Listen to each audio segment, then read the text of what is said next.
last week I went to Orford and I found out an awful lot of information that I didn't know existed, had never seen before, and I met up with my today's guest and I was telling her about what I'd found, and she really went off on one.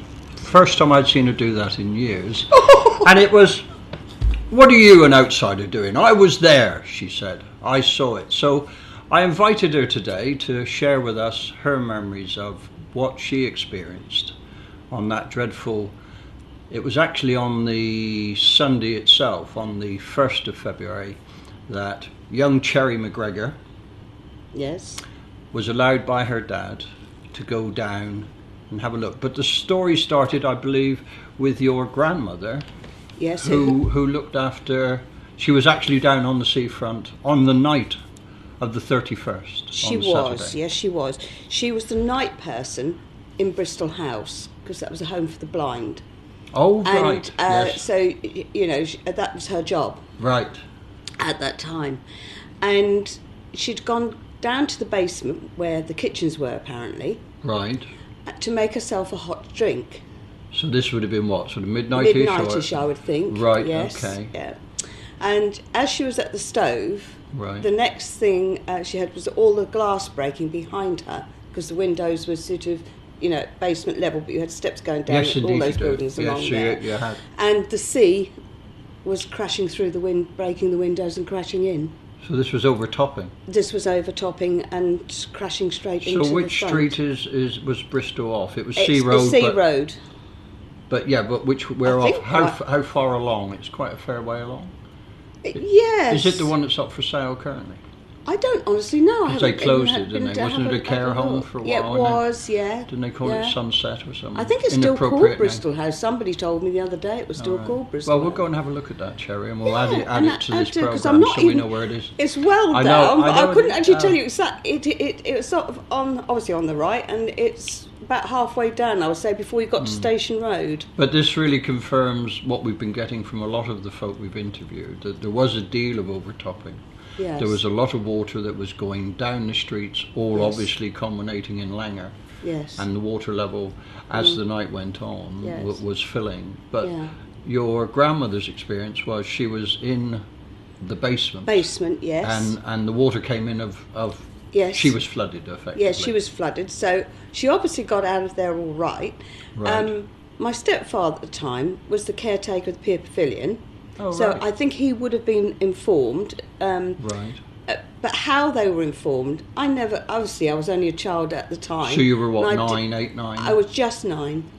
Did you have a birthday then? Yes, on the 29th of January. Were you? And so I was 9 on that day. Having worked it out, I couldn't have really told you. I thought I was 8. Yeah. But I was still probably 8 in my head, wasn't I? So if your granddad was doing the Pier Pavilion, they had... No, that was my stepfather. Right. Okay. Now, there was a dance there that night. Yes. Because those folk, apparently, they used to come in on by train down to Beach Station. Yes. And they came from far and wide to the Pier Pavilion dances. They were obviously well regarded. So you got no idea what time they would have closed, 11ish? No, I'm not sure he was the caretaker then. He might have been caretaker, of course. I caused to school at that point. I'm not sure whether he was the caretaker of the pier at that time. Let's go back to Grandma. He was later. Yes. So somebody somehow informed him. I mean, we didn't have a phone. Nobody we didn't have a car. No. You know, I didn't have a watch, so I couldn't tell you what time all this was happening. No. It was different days, wasn't very, it? very different days. Massively different. And I could picture my grandmother sitting by the fire. This was at our home. This is the first I saw in Graham Road. Up in Walton. Yes. Right. And my father said, "Get your coat on, get your sister." Right. Get her coat on. How old was your sister? She must have been about 5. Right. So these 2 tots. Or 4.5. Got 5. Tots-ish. Yeah, yes. we weren't very big. Right. And to go down and have a look. So this was he actually said you'll never see it on the Sunday morning. Okay. He said you'll never see anything like it again. No. So this would have been sort of mid-morning-ish, one would have said. I would think so. Right, so you left Walton. Yes. Came down whatever way you came down. I think probably through the town, or it might have been Garrison Lane, because we used to be sent down to keep our place on the beach. The beach was a very, very busy place. You weren't opposite what was the model yacht pond in those days. Oh, right. And yes. you had the beach dressing of beach huts yes, for yes. changing, yes. pedlos and rafts, and right. all, and we also, it was a really big. So if you were marking out your stake on the beach, yes, you were doing the German technique before the Germans. A swimming platform. Yeah. Right. I know to go out, and so you tended to do that anyway. We were sent down having to carry things. So in actual fact, there was only just the two of us, so it wasn't so bad really. Oh, right. To keep a place on the beach, right. Like a blanket, we'd keep our spot because it used to be packed in the summer down there. Yeah, it would have been. And we were sent early to go and get our space. So really that was nothing on it wasn't unnatural that a 9-year-old and a 5-year-old would actually go off and do that for the family. And do that anyway. And I mean, yes. it was considered safe enough and whatever. Yes. That nobody had the concern, did they? No. So you got down, you got into Sea Road. Yeah. And then you progressed along it. Any memories return of what it was looking like? I can remember holding Tina's hand very tightly really, and walking along the path. I can remember mud. Yes.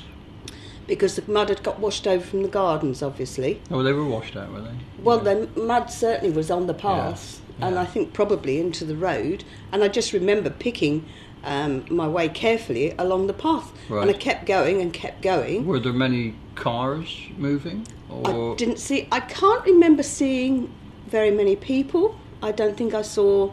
I think I might have seen one or two people. Right. I can't really remember. As I say, it's a very long time ago. No. I was concentrating very carefully on where I was putting my feet. I bet. And I kept walking because I wanted to see. Yes. I couldn't really see anything particularly that I thought was dramatic flood at that point. No. So I kept walking from what my stepfather had told me. Yeah. And kept walking along there. So if we held that out. Yes. And we can show our viewer, you are progressing along Sea Road along here. Yes. Now, as you can see, we're not sure what time this photograph was taken, but it was probably early the following day. There was already a fair degree of water drainage out of. Yes. So this is nowhere near the level of inundation that must have occurred sort of from about 12:30 till 3 o'clock in the morning. But of course the embankment... But it was clear for you to walk. That was really the point. Well, I could get along the path. Yeah.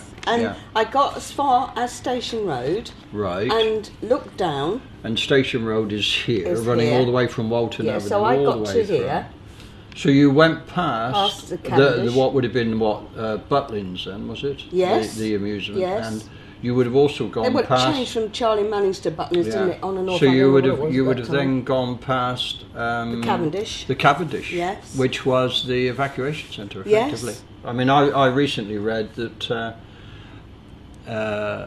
the owners of that actually had something like 1,000 people go through over the 4 or 5 days, 450 odd families. I heard later the generosity of the people in Felixstowe, all sending clothes and food, and there was huge generosity. So you went past there, but you didn't.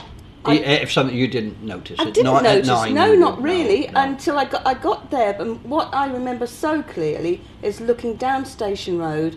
Were you able to go into? Fascinating. Were you able to go in Station Road? No, I stayed on the path here. Did you? All the time. Right. And just looked down and saw two men rowing a boat by what I think was the fish and chip shop on the corner. And being fascinated by how the height of the water on the glass. It was high.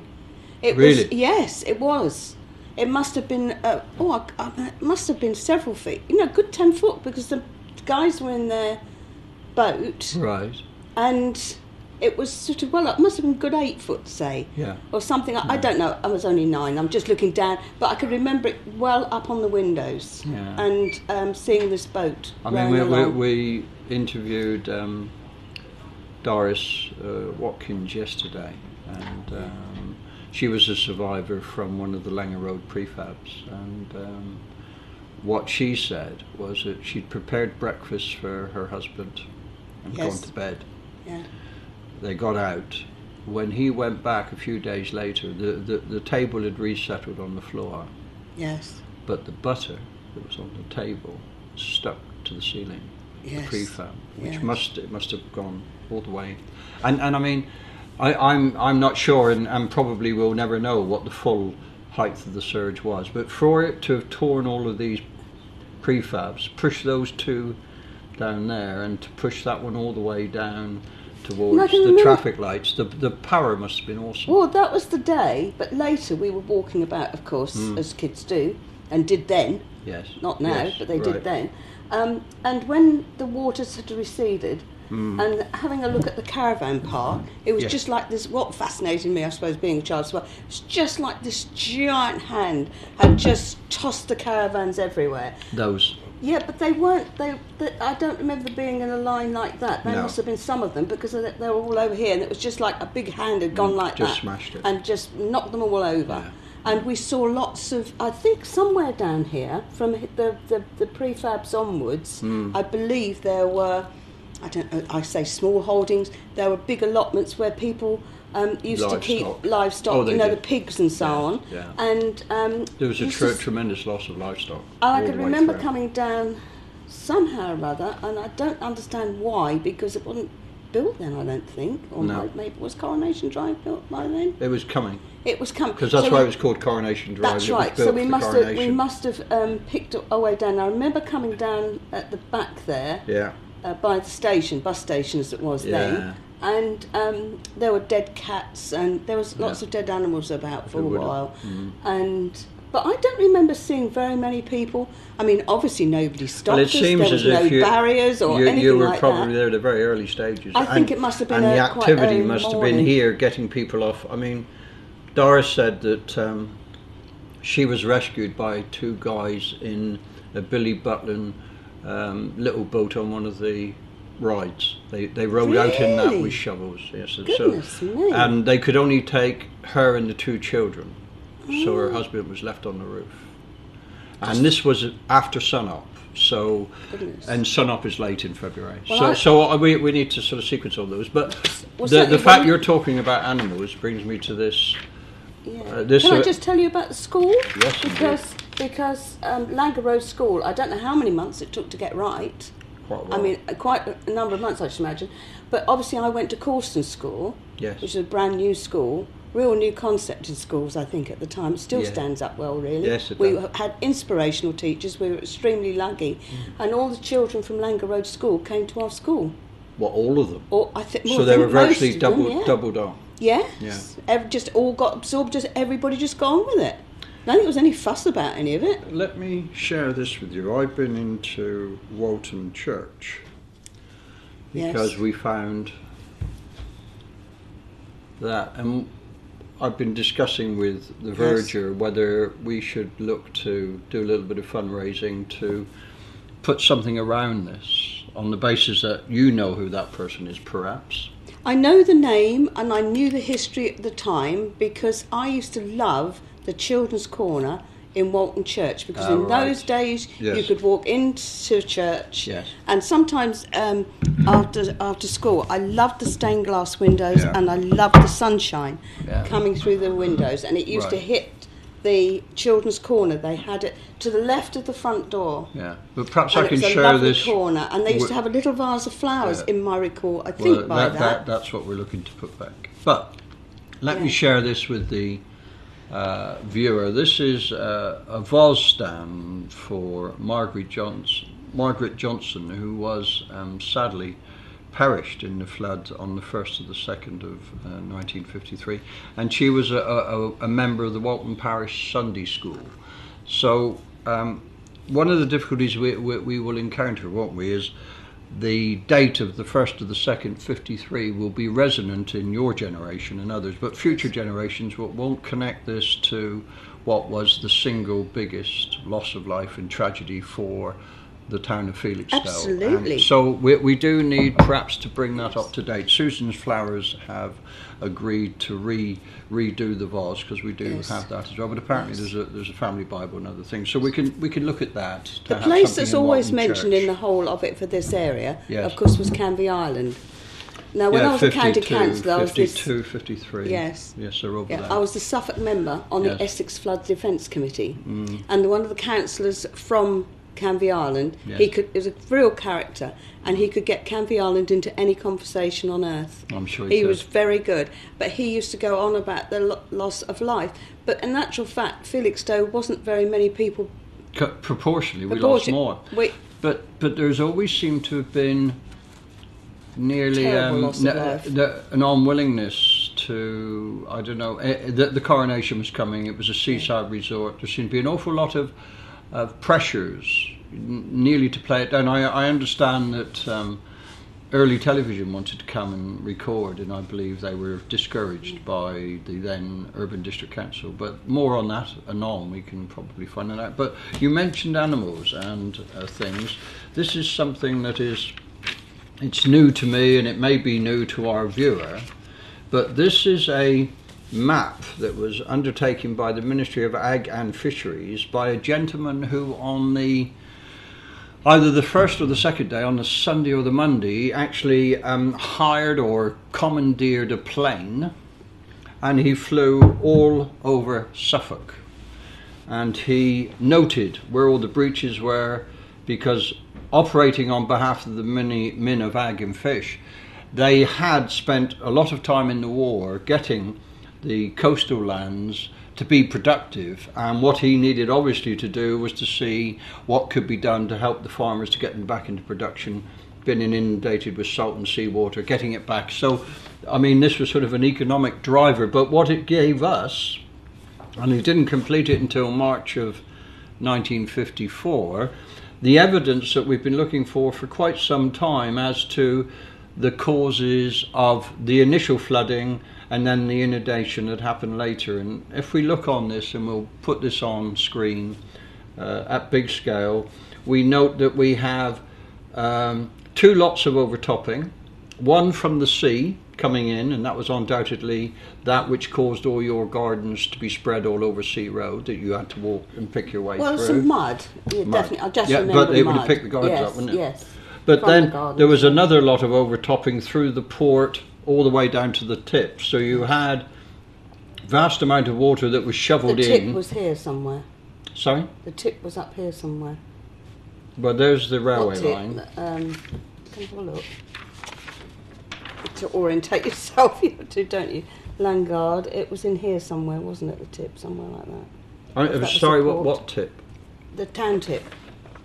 Oh, right. Tip down there, and I thought that's what you said. No. Oh, no. I don't know what I said, viewer. Well, what I was saying is we had overtopping at these 2 points. The town tip was down there at that time. The gas holders were down there at that time. Yeah, true.